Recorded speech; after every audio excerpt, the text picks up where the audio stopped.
مساءكم سعيدة المشاهدين، فيديو جديد خبر جديد، أتمنى يجدكم بصحة جيدة. فيديو سيكون عن المسلسل الرائع، مسلسل هذا البحر سيفيض، وحتى كل مسلسلات الجمعة هل ستعرض أم لا، وملخص رسمي وصور الحلقة السادسة.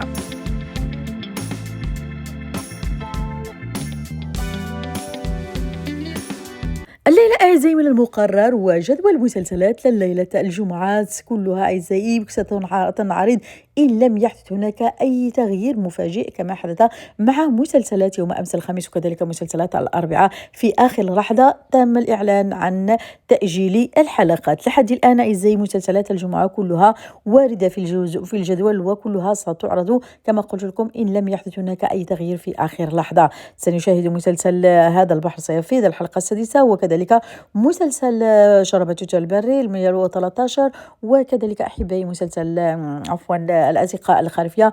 كل المسلسلات ستعرض ونتمنى لهم التوفيق والنجاح. حتى كمسلسل أعزائي أنا والدتها الحلقة الأخيرة الليلة سنودع هذا المسلسل بسبب ضعف نسبتها مشاهدته. نعم أعزائي، نتمنى أن يحدث هناك أي تغيير وتعرض كل هذه المسلسلات.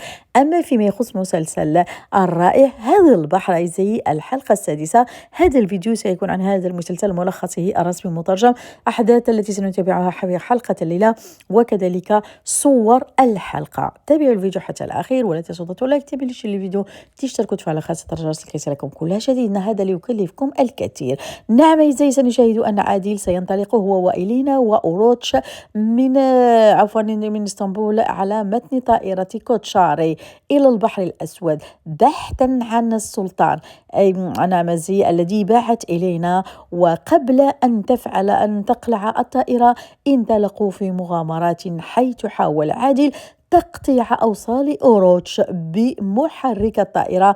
نصب شريف كمينا لعادل وجذب. نعم أعزائي، لمنعهما من اتباع السلطان أيب عوسا مما عرضهم لخطر مميت.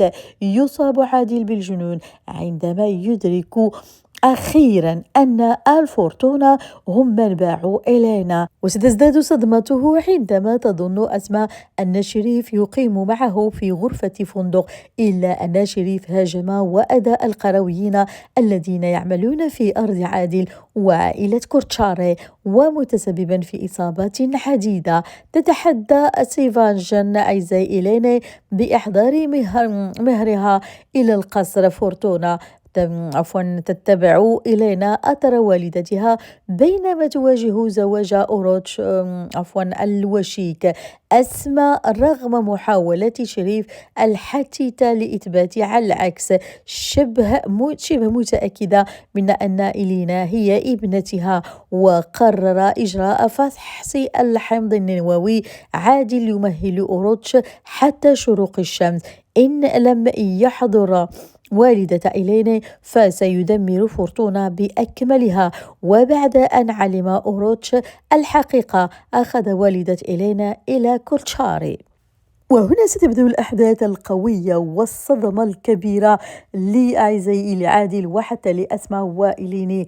تبدأ الأحداث وتكون هناك المشاكل وتتشابك الأحداث بشكل كبير. حلقة قوية رائعة تنتظركم الليلة من هذا المسلسل الشيق هذا البحر سيفيض. نتمنى أن لا يتم تأجيل الحلقات أي مسلسلات الجمعة بأكملها ما لا يحدث كما حدث كما قلت لكم يوم أمس بسبب حداد سقوط طائرة العسكرية التركية، وكان ضحيتها الكثير من العساكر. ربنا يرحمهم أعزائي، ادعوهم بالرحمة في هذا اليوم المبارك، نتمنى لهم الرحمة والغفران. ما رأيكم أعزائي في هذه الحلقة وأحداثها وتوقعاتكم للأحداث ونسبة المشاهدة؟ أنا في نظري أتوقع أن المسلسل سيحصل مرة أخرى على نسبة قوية وارتفاع قوي، حلقة قوية فيها الكثير من الأحداث المشوقة. احتمال كبير أن نشاهد رقم قياسي جديد لمسلسل هذا البحر سيفيض. شاركونا لكم أعزائي في المسلسل وفي المسلسلات المنافسة.